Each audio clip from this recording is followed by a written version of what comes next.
Quand je ne suis pas allée faire mon marché, j'en profite pour cuisiner des légumes secs que j'ai toujours en provision. Et aujourd'hui, pourquoi pas une galette de lentilles à la verveine? Moi, il m'arrive d'acheter des lentilles déjà cuites à la vapeur, que l'on trouve sous sachet, sous vide. Là-dedans, il y a à peu près 500 grammes. Pour 2 personnes, j'en utilise la moitié. Et mes lentilles, je vais les écraser grossièrement, de façon à sentir encore un petit peu la lentille sous la dent. Je vais faire légèrement dorer 2 cuillères à soupe de graines de sésame.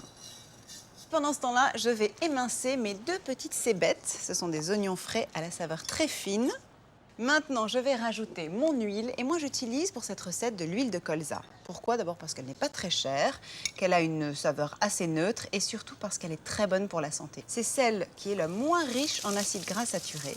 On dit souvent qu'il faut éviter de cuire l'huile de colza, c'est d'ailleurs ce qui est écrit sur l'emballage, mais ne vous affolez pas, elle subit très bien la cuisson. La seule chose, c'est que parfois elle dégage une odeur qui peut être un peu désagréable. Alors ensuite, je rajoute un mélange que l'on trouve au supermarché de choux, de carottes et de poivrons. C'est parti, 100 grammes. Ça va apporter une certaine fraîcheur et surtout de la saveur et de la couleur. Je vais rajouter 2 cuillères à soupe de sauce de soja et enfin un petit peu d'épices. La poudre de curry se marie très bien avec les lentilles, donc je vais en mettre une demi-cuillerée à café. Piment d'Espelette, une pointe de couteau. Et pour que mes boulettes se tiennent un petit peu, qu'elles soient plus faciles à façonner, je rajoute une cuillère à soupe de chapelure.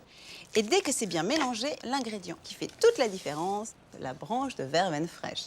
Alors, je prends à peu près 8 feuilles de verveine. Essayez de faire deviner à vos invités d'où vient justement ce petit goût frais et mentholé. Vous verrez que vous allez avoir de drôles de réponses, mais sûrement pas la bonne. Et maintenant, je vais façonner mes galettes. D'abord boulettes, ensuite galettes. Et après, je les passe dans la chapelure. Côté pile et côté face. Pour la cuisson, c'est 5 minutes dorées de chaque côté. Et moi, je sers ça avec le reste de la salade de crudités, assaisonnée à l'huile de sésame, à manger sans attendre.